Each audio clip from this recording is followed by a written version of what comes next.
Está con nosotros en DEF Tomás Bulat. ¿Cómo estás, Tomás? ¿Qué tal, María? ¿Cómo estás? Muy buenas noches.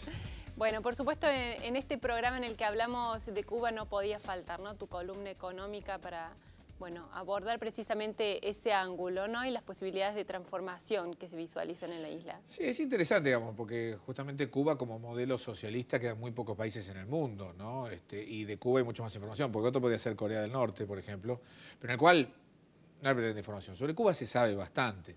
Entonces, y se va siguiendo el proceso que se dijo que iba a empezar sobre todo a partir del retiro de Fidel, con la incorporación, digamos, del hermano y empezando a abrir la economía. Y efectivamente lo está haciendo. Uno no sabe demasiado cuánto por convicción y cuánto por necesidad. Claro. En realidad esta es un poco la combinación.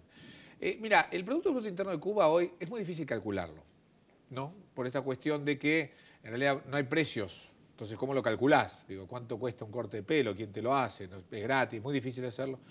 Se estima más o menos en 18.000 millones de dólares, lo que te da un PBI per cápita de 1.600 dólares por habitante. Lo cual está, si lo ves medio así, está en realidad por debajo del promedio de la región.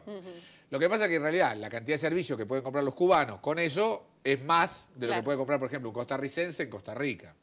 Entonces, cuando uno compara Cuba, de hecho, digamos, una vez dice, bueno, no, lo comparo a Cuba con lo que podría estar haciendo en Estados Unidos. A ver, Cuba se la compara con El Salvador, con Guatemala, con Nicaragua. Digo, no tenés que sacarla del contexto. Y en ese contexto también se entiende por qué la Revolución Cubana también aguanta mucho. ¿Por qué? Porque los niveles de estándares de vida, en general, si bien son bajos en el nivel de consumo, como charlaban, en realidad niveles de cobertura social que tiene que ver con educación, con tener, aunque sea lo mínimo para comer, lo tenés cubierto. Claro. Cosa que en otros países que estás cruzando ahí nomás, o sea, no lo tenés cubierto. Entonces, esto hace que la economía cubana y la política cubana, muchos quizás no entiendan, dicen, ¿cómo puede ser que sigan aguantando con el nivel de bajo consumo que hay, etcétera? Y es por esto. Claro, las necesidades básicas están cubiertas. Están cubiertas, y en los países que también podés mirar de ellos, no están cubiertas. Claro. Porque no es que la comparación es con... no la están cubiertas. Entonces, en ese sentido, le da mucha más estabilidad política. Por supuesto, falta de libertad, etcétera. ¿Qué empieza ahora Cuba? Cuba necesariamente, digamos, tiene una crisis muy fuerte con Rusia. El principal problema de Cuba es la falta de energía. Es decir, ese es su factor clave. Que tiene ahora un respiro que se llama Hugo Chávez, que le regala prácticamente el petróleo. Vos pensás que Cuba tiene exportaciones por 3.000 millones de dólares, básicamente níquel y caña de azúcar, y tiene importaciones por 10.000 millones de dólares. De lo cual lo gordo es básicamente energía. Entonces, en la medida en que logra que China, que es uno de los aportes grandes, pero sobre todo Venezuela, logre financiar el petróleo, le da un respaldo. Ahora bien, ¿cómo se financia esta diferencia entre los 3.000 millones de dólares y los 10.000 millones de dólares de importaciones? Uno, porque Venezuela te regala. La segunda es dos componentes de ingresos muy fuertes. Uno, el turismo. Es decir, la cantidad de turistas que entran, que son casi 2 millones de turistas que van entrando por año. Se dice que mueve más o menos todo el turismo, en la cantidad de plata, incluyendo los vuelos, etcétera, casi tanto como el PBI cubano. ¿Ok? O sea, digo, una cifra realmente enorme. Y lo segundo y no menos importante son las remesas. Es decir, la cantidad de plata que giran los cubanos desde Miami, que tienen familiares, que están oscilando entre 1.000 y 1.200 millones de dólares. Considerando lo que, como decías vos, ¿no?, lo que vale, todo lo que se puede hacer con un dólar en Cuba, ¿no? Es que eso es lo que está armando. Entonces, en la medida que se va permitiendo el tema de los teléfonos celulares, se permiten tener algunos negocios, se permite ahora comprar los automóviles por más que sean los viejitos, etcétera, también estás armando una Cuba doble, que es la Cuba que tiene familiares en Miami que consiguen dólares y los cubanos que no tienen familiares en Miami no consiguen dólares. O sea, ¿por qué? Porque estas libertades también te dan desigualdades.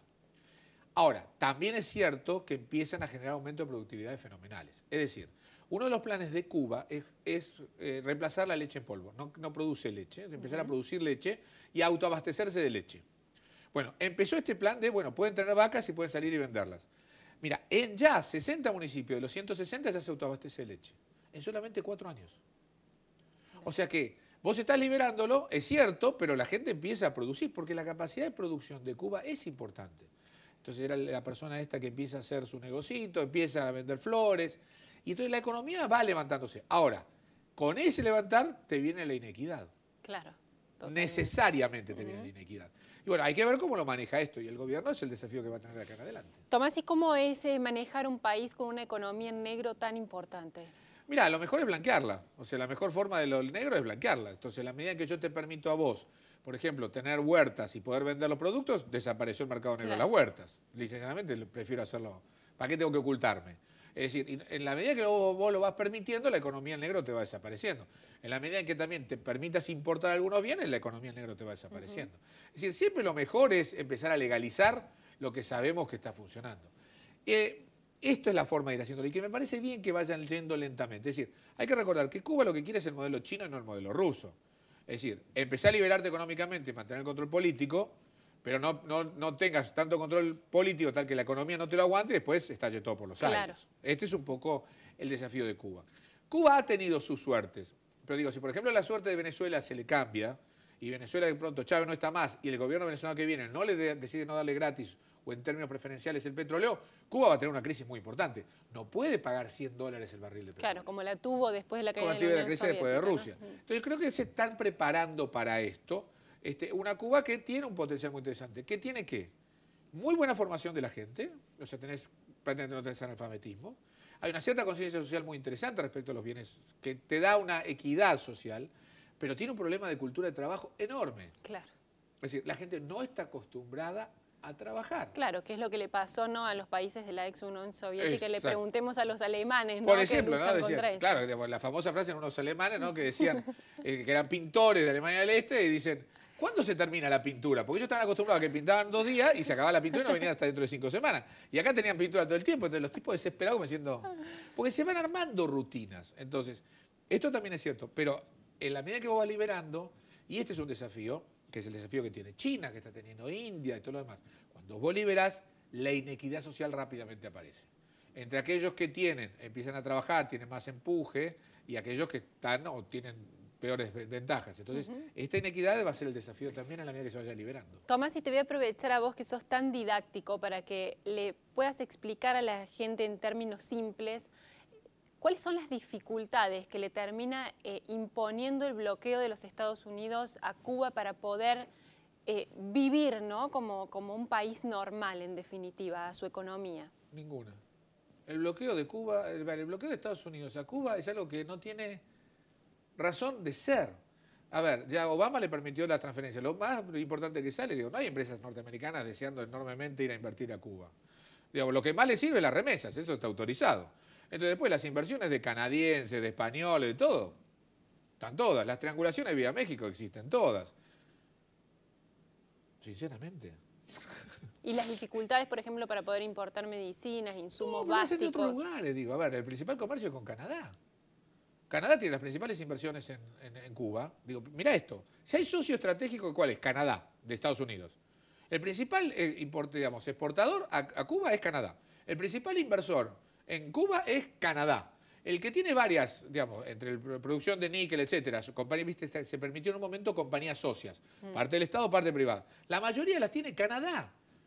La importación de medicinas es por Canadá. Vamos a ser objetivos. El bloqueo es una gran justificación política para Cuba, es una gran, digamos, es un inentendible para Estados Unidos, pero en términos prácticos, absolutamente nada. Repercutió mucho más la decisión de Bush de limitar las transferencias por las remesas, que ahora Obama lo levantó, que levantar el bloqueo. Si levanta el bloqueo, ¿qué? ¿Va a haber inversiones norteamericanas en Cuba? ¿Por qué? Muchas gracias, Tomás. Sinceramente no entiendo, lo del bloqueo es inentendible. Repasamos la revista de la semana. La revista. A ver. Bueno, ahí tenemos una pareja feliz, ¿no?, importante de la política, a punto de ser padres, y capaz que tenga que dedicarse ahora a eso precisamente, Nicolás Sarkozy, sí, ¿no?, a la paternidad, porque de la política capaz, tal vez no tenga tanta actividad. Así es, efectivamente, la política no lo trata muy bien, hay que recordar que el Partido Socialista ya tiene mayoría en el Parlamento, ¿no? Bueno, seguimos viendo Paris Match, ¿no?, y ahí, bueno, ya se conocieron algunos premios Nobel y, bueno, en este caso el Premio Nobel de la Paz para 3 mujeres que han hecho un trabajo enorme. Contra la violencia, ¿no? Contra la violencia, África, y terminaron ¿no? siendo presidente, ¿no? Así que realmente un muy buen Premio Nobel. Vamos a ver a la siguiente. Bueno, tenemos ahí Qué una serie. foto, Sí. Está precisamente en Paris Match, recomendamos a la gente que puede acceder a través de la web y van a ver una galería de fotografías realmente bellísimas que les vamos a invitar a compartir, ¿no? De la cual es una de estas, es desde un viaje de un fotógrafo de Paris Match justamente por Asia. Esto es en Irak, ¿eh? Mirá esta foto. Sí, las miradas y los ojos, ¿no? Son realmente de increíbles. todo lo que hablan, sí. ¿no? Y esta es en Mongolia. En Mongolia, así es. Parte de esa serie de fotografías. No se lo pierdan, es realmente muy, muy lindo. Así es. Bueno, vamos a vernos nosotros también. Vamos a vernos nosotros, ¿no? sí, justamente acá también estamos, con DEF Online. Justamente lo tenemos acá. Vamos, ¿te parece? Entramos ahí a DEF Online, vamos a ver una de las notas. Por ejemplo, hay una oportunidad para Latinoamérica, que es lo que estamos aquí, y ahí entramos. Un camino a la Argentina, la integración o la intrascendencia, esa es una de las notas que hay. Ahí tenemos la de Charlie Alberti, justamente. Y se pueden ver, bueno, todas las notas de la revista DEF, pero además también los programas, ¿no? Ahí lo vemos, ¿no? Programas anteriores incluso a los que se puede acceder a través de defonline.com.ar. Muy bien. Y también pueden seguirnos en el Twitter, ¿no? Con información al instante, @DefDigital. DefDigital. Y tenemos la revista también, Tomás, ¿no? Así es, salió. Tenemos. Está, compromiso ambiental. Lo que sabemos es justamente el rol de las organizaciones no gubernamentales en la defensa del medio ambiente y lo importante en general políticas públicas. Por supuesto también una entrevista muy interesante al ex canciller Rafael Bielsa. Y debaten los especialistas también sobre todo el tema de informática, etcétera. Así que DEF, como siempre, en sus kioscos, y muy interesante. Y Charlie Alberti, justamente con R21, una de las ONGs que está concientizándose sobre el tema del medio ambiente. @DefNoticias el Twitter, vamos a corregirnos. Ahí tenemos. Bueno, estamos llegando al final, vamos a recordar brevemente, Tomás, la figura, ¿no?, tan importante de Steve Jobs. Esta pérdida enorme, qué pena que da, ¿no? Ver irse tan tempranamente a un joven de tanto talento, ¿no? Un hombre que ha revolucionado realmente la tecnología. En realidad, viste, esto de las muertes, normalmente uno tiene que ponerse triste quizás cuando nace la gente, porque no sabe lo que le puede pasar, pero después de ver su vida, quizás ponerse alegre. En vez de ver lo que faltó agregarle, valoremos lo que Steve Jobs nos dio, que realmente fue muchísimo. Sí, que yo creo que le hemos rendido homenaje, ¿no? De algún modo en distintos programas de DEF TV. Por supuesto, hemos rescatado su figura y bueno, hemos tenido el placer de volver a ver nuestros informes, ¿no? Durante esta semana en el canal, en todos los recuerdos que se realizaron. Gracias, Tomás. Por favor, Muriel. Gracias a ustedes por habernos acompañado. Hasta la semana próxima.